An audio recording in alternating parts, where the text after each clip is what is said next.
જો ગઈકાલે રાત પછી તમે આજે સમાચાર જોઈ રહ્યા છો તો આ માત્ર તમારી જાણકારી માટે કે યુદ્ધની પરિસ્થિતિઓ હવે બદલાઈ ગઈ છે.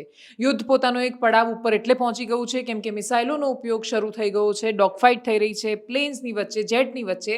અને સૌથી મહત્વના સમાચાર, કચ્છના આદિપુરમાં પણ ડ્રોનથી હુમલો કરવાનો પ્રયત્ન કરાયો છે.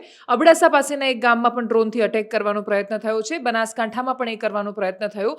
જેસલમેરમાં, બાળમેરમાં, શ્રી ગંગાનગરમાં, પંજાબના અનેક શહેરોમાં, હરિયાણામાં, જમ્મુ કાશ્મીરની આખી સરહદ પર સિવિલિયન્સના પણ મૃત્યુ થયા છે. અને પાકિસ્તાન એ રીતે હુમલો કરી રહ્યું છે કે પાકિસ્તાન હુમલો કરે, ભારત પ્રતિકાર આપશે બહુ સ્વાભાવિક હોય. એક્ઝેક્ટ એ જ સમયે એની એર સ્પેસમાં સિવિલિયન એરક્રાફ્ટ ચાલતા હોય અને એટલે જ પોતાના નાગરિકોનો ઢાલની જેમ ઉપયોગ કરી રહ્યું છે પાકિસ્તાન. આપણે સરખા નથી.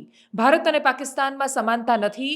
ભારત પોતાના નાગરિકોને મરવા માટે નથી છોડી દેતું. ભારત તો ઉપરથી કંધાર હાઈજેકમાં નાગરિકોને બચાવવા માટે આતંકી મસૂદ અઝહરને છોડી દે છે. એ ભારત છે.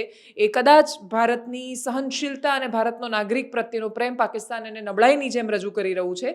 કચ્છના આદિપુરમાંથી ડ્રોન અટેકના વિડીયો સામે આવ્યા. કોલેજ કેમ્પસની પાસેના છે. આદિપુરના સ્થાનિકે તારીખ સમય સાથે એક વિડીયો પણ શેર કર્યો છે જેમાં એનો જે કાટમાળ છે એની નજીક જઈ રહ્યા છે. પાકિસ્તાન હવે સંપૂર્ણ રીતે યુદ્ધની શરૂઆત કરી ચૂક્યું છે.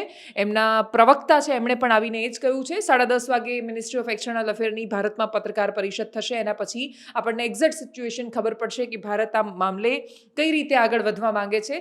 સૌથી મોટી વાત, કચ્છમાં પણ જે કલેક્ટરે કહી, બનાસકાંઠામાં પણ જે થઈ રહ્યું છે, આખા દેશમાં સરહદી વિસ્તારોના કલેક્ટર જે કહી રહ્યા છે, આખા દેશની સરકાર, દરેક રાજ્યોની સરકાર કહી રહી છે કે પેનિક કરવાની કે ગભરાવાની જરૂર નથી, પણ સાથે સતર્ક રહેવાની, સાવધાન રહેવાની, ઘરની અંદર રહેવાની, જરૂર વગર બહાર ન નીકળવાની.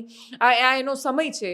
યુદ્ધની શરૂઆત પાકિસ્તાને કરી દીધી છે અને એટલે જ હવે સાવધાન રહેવાનો સમય. નજર કરીએ દ્રશ્યો પર જે કચ્છના આદિપુરથી કે પછી અબડાસાથી પણ સામે આવી રહ્યા છે.